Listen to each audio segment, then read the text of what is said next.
शेतकरी बंधूंनो नमस्कार. मी पवन Deshmukh, IPL biological प्रतिनिधी. आज आपण हळद पिकाबद्दल चर्चा करणार आहोत आणि आपण नेहमी हळदीबद्दलच व्हिडिओ जास्त असतात आपले. तर त्याचा बऱ्याच शेतकऱ्यांना फायदा होते. काही शेतकऱ्याचे फोन आले की साहेब आता जे हळद पीक हळद आम्ही मागच्या वर्षी थोडी लेट लावली होती तर उत्पन्न कमी झालं, आता यावर्षी लवकर लावतो. तर अशा शेतकऱ्यासाठी सर्व शेतकऱ्यासाठी एक सूचना आहे की ज्या शेतकऱ्याकडे चांगली पाण्याची व्यवस्था आहे. आता साधारणतः टेम्परेचर मे महिन्याचे 13 तारीख 14 तारीख आहे, तर टेम्परेचर जास्त आहे.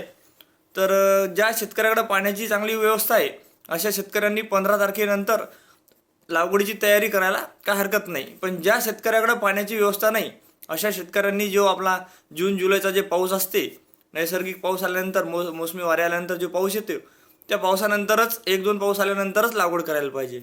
त्याचं सर्वात महत्त्वाचं कारण म्हणजे जर आपण आता एवढ्या टेम्परेचरमध्ये लागवड केली तर या उष्णतेमुळे काय होते, आपण लावलेली जी कांडी आहे किंवा आपण लावलेले जे हळदीचं बियाणं आहे ते खालीच उकडलं जाऊ शकते आणि उकडल्यानंतर ते एकदम असं दाबल्यानंतर त्याच्यामधून पाणी येते किंवा त्यामध्ये रुनी होते. अशा प्रकारचं एकदम सडून जाईल ते खालच्या खालीच. त्याच्यानंतर त्याच्यामुळं काय होईल, आपलं झाडाची संख्या शेतातील कमी होईल. साधारणतः एकरामध्ये 40 ते 45 हजार झाडाची संख्या असते.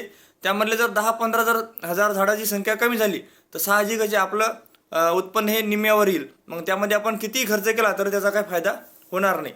तर त्यासाठी आपण जास्त पाणी ज्याच्याकडे आहे, ज्या शेतकऱ्याकडे भरपूर पाण्याची व्यवस्था आहे अशा शेतकऱ्यांनी आता 15 तारखेनंतर लागवडीस सुरुवात केली तरी चालते. पण ज्या शेतकऱ्याकडे निसर्गाच्या पाण्याच्या भरोश्यावर आहेत अशा शेतकऱ्यांनी गडबड करू नका. गडबड केल्यामुळं आपलं उत्पन्न कमी होऊ शकते.